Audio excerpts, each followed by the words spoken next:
Hi!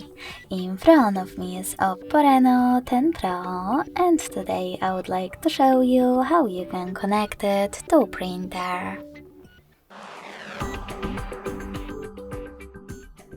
You need to begin by going into Devices Settings and clicking on Connection and Sharing right away.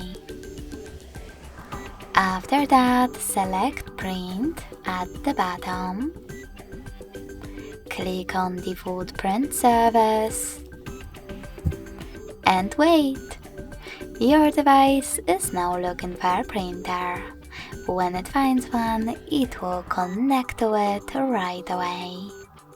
If you wish to use different print service, you need to disable this one by tapping on blue sweater next to it. Then click on the back button, tap on Add Print Service, and download the best one for you. I will go with HP1.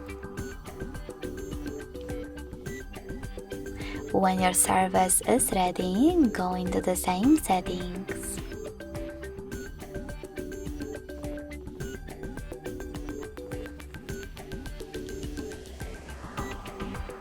Now just tap on your new service and wait again. Thanks so much for watching. If you enjoyed this video, don't forget to leave a like, comment and subscribe. Bye!